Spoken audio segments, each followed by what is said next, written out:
Kak Anu, panggil Arleta pelan dan hangat. Iya, Mama. Jawab Kak Anu seraya memiringkan kepalanya, menatap Arleta. Mama ingin tanya Kak Anu sesuatu. Apa, Mama? Kak Anu suka tinggal di rumah Paman Keevan. Suka, Mama. Paman Keevan adalah orang baik. Kak Anu suka Paman Keevan. Arleta terdiam mendengar ucapan Kak Anu. Sejak kemarin Arleta menunggu Kak Anu merengek meminta pulang. Tetapi nyatanya Kak Anu sama sekali tidak minta pulang.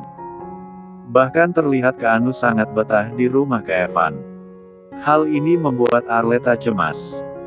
Jika seperti ini maka Kak Anu akan semakin dekat dengan Keevan. Dia akan semakin merasa bersalah. Memangnya Kak Anu gak ingin kita pulang ke rumah? Kita dari kemarin sudah di rumah Paman Keevan, Nak. Arleta berucap lembut tersirat membujuk Kak Anu. Kak Anu suka di dekat Paman Keevan, Mama, jawab Kak Anu polos.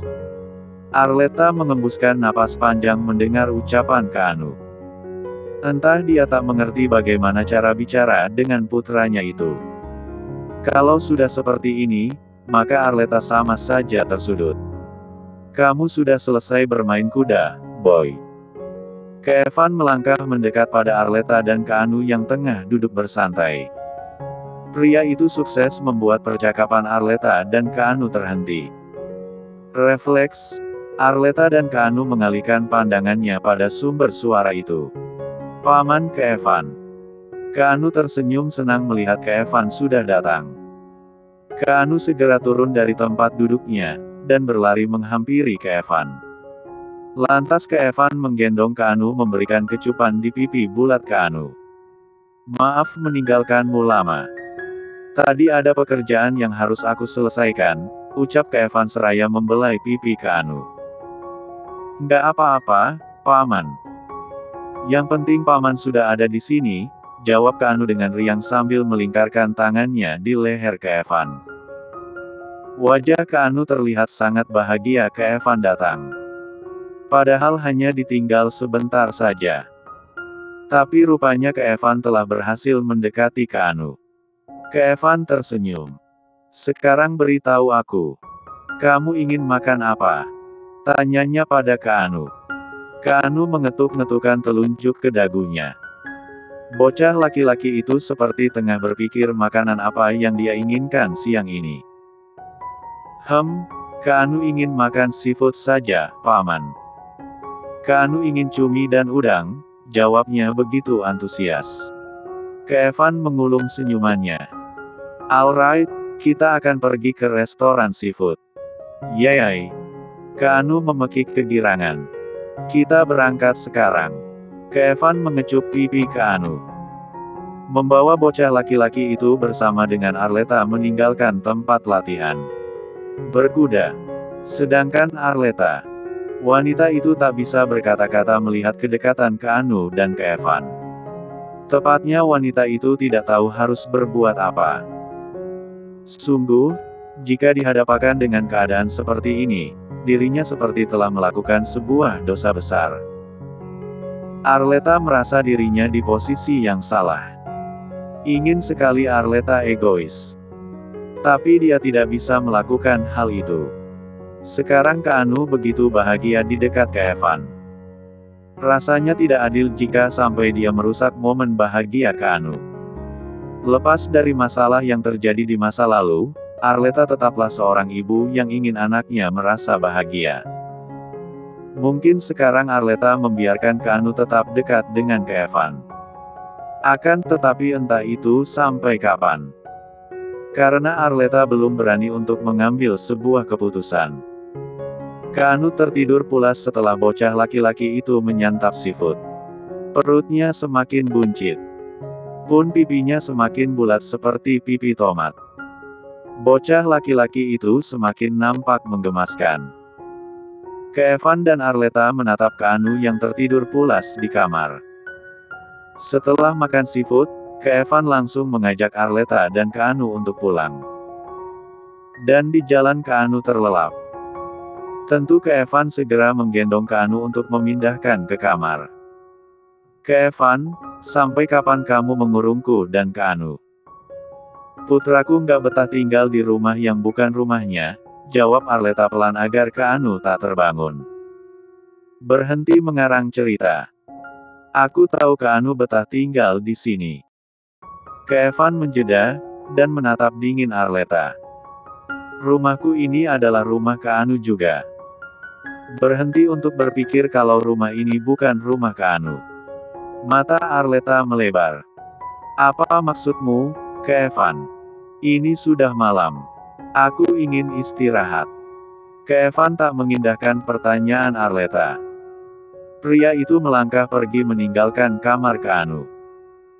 Arleta bergeming di tempatnya, menatap dingin punggung ke Evan yang mulai lenyap dari pandangannya.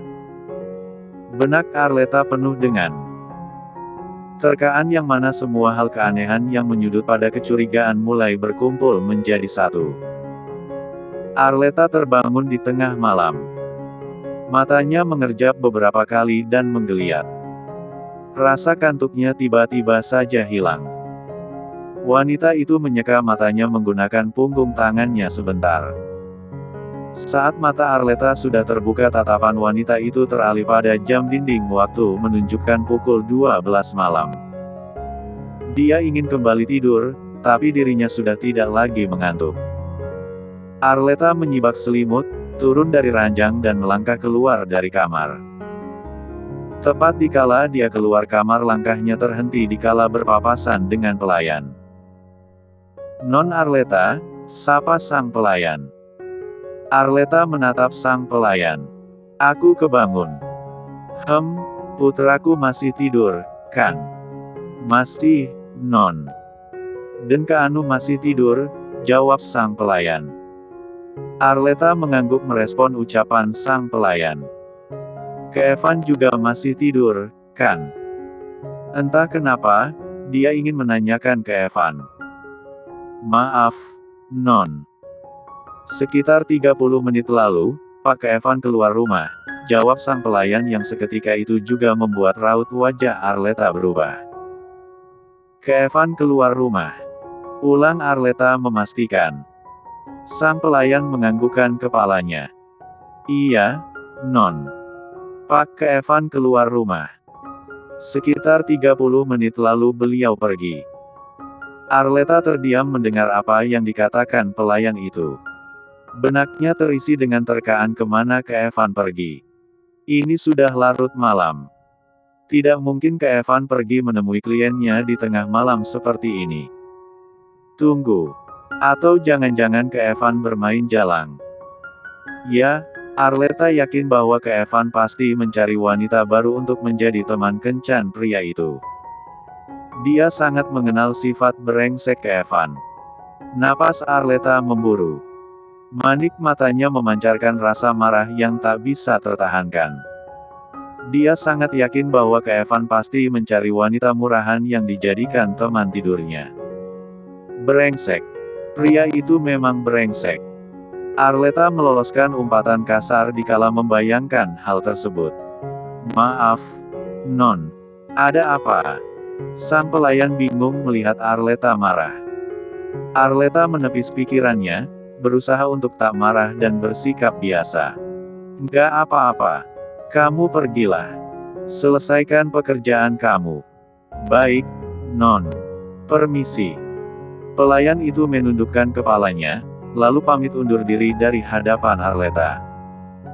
Arleta memejamkan mata singkat seraya menghempaskan tubuhnya ke sofa. Raut wajah wanita itu nampak menunjukkan rasa kesal. "Dasar bajingan.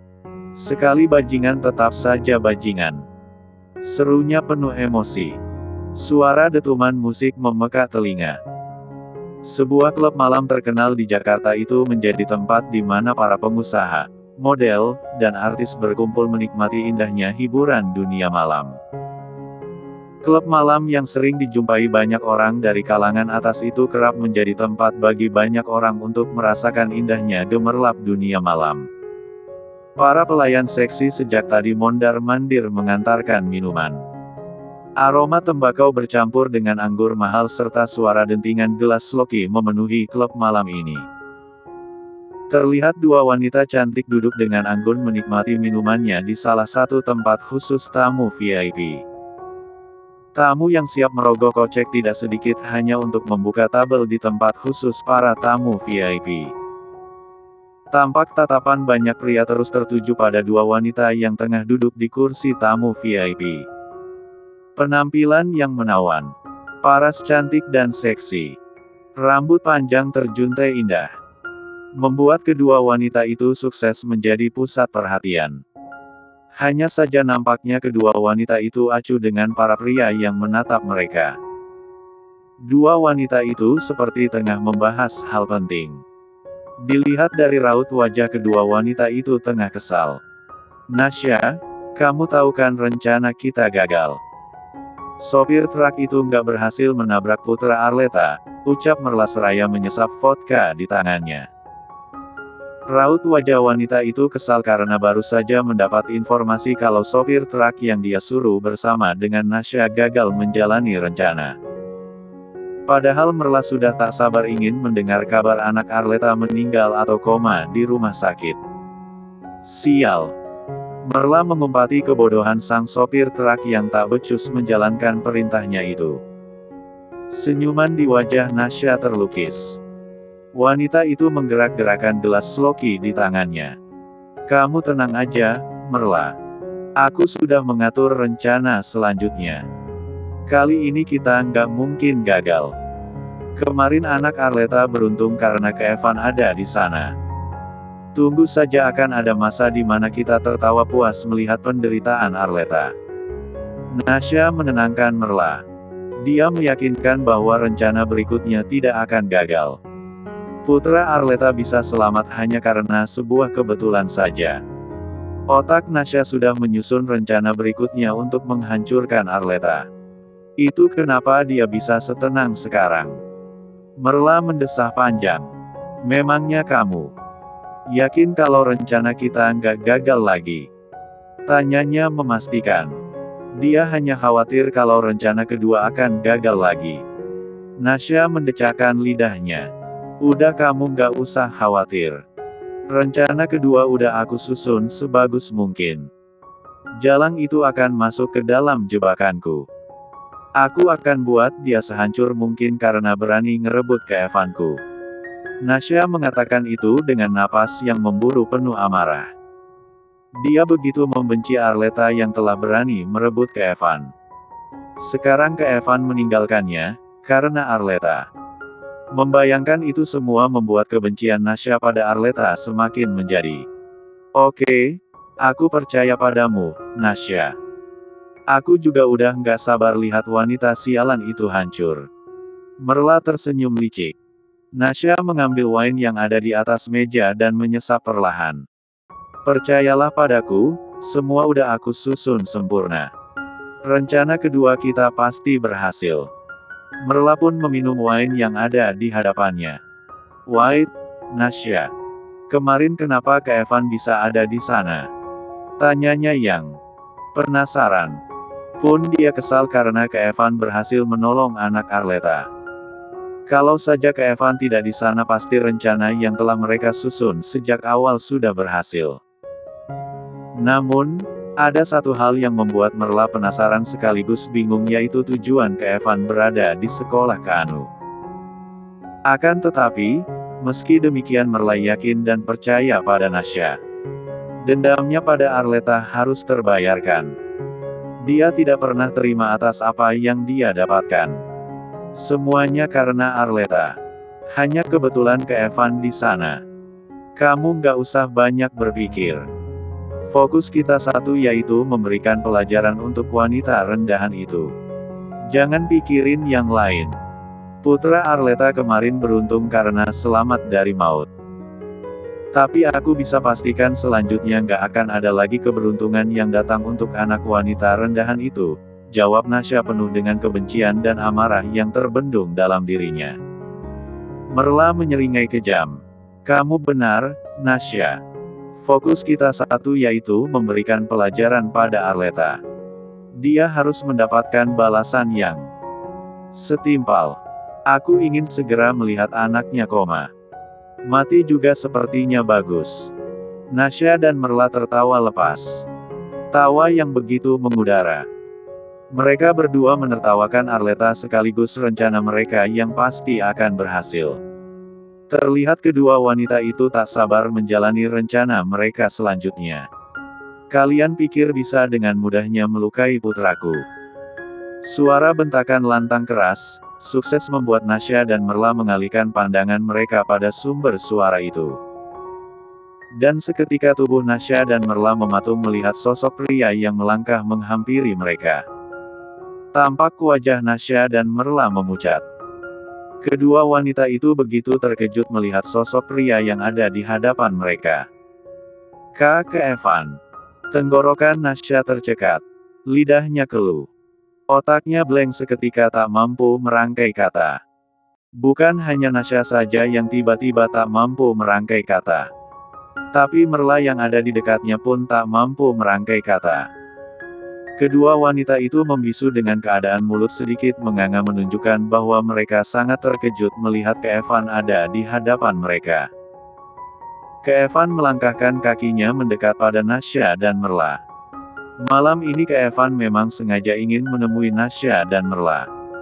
Lebih tepatnya dia tak mau menunda bertemu dengan dua wanita yang berani melukai putranya.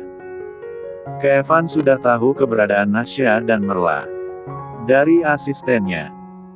Ternyata kala dia datang, dia sudah disuguhkan dengan percakapan dua wanita yang ingin kembali melukai putranya dan juga berniat ingin melukai Arleta. Kenapa kalian diam? Lanjutkan percakapan kalian yang berencana melukai putraku dan Arleta. Aku ingin tahu sehebat apa rencana kalian berdua, ucap Evan dingin dengan nada menggeram kesal. Tatapannya tak lepas menatap tajam Nasya dan Merla. Kemarahan dalam diri Evan terbendung. Seperti singa hutan yang tak terima betinanya dan anaknya disentuh yang lain. Raut wajah Nasya dan Merla berubah mendengar apa yang dikatakan oleh Evan. Kedua mata wanita itu melebar menunjukkan bahwa mereka begitu terkejut. Kata, putraku, yang lolos dari mulut Evan membuat Nasya dan Merla bungkam beberapa detik. Ekspresi wajah kedua wanita itu menunjukkan ketakutan. Terlebih sekarang kilat mata Evan menatap mereka dengan tatapan yang begitu tajam dan bengis seperti ingin membunuh. Apa tadi kamu bilang? Putramu. Nasya mulai mengeluarkan suara. Nadanya sedikit bergetar. Sepasang iris mata Nasya menatap Evan dengan tatapan tak percaya. Pun sama halnya dengan Merla. Bahkan Merla nyaris pingsan kala Evan menyebut anak Arleta adalah anak Evan dan warga. Evan tak langsung menjawab pertanyaan Nasya. Pria itu menggerakkan tangannya. Meminta pelayan mengantarkan wine untuknya. Detik selanjutnya, Evan segera mengambil wine yang telah diantar oleh pelayan. Disesapnya perlahan seraya menatap wajah Nasya dan Merla bergantian.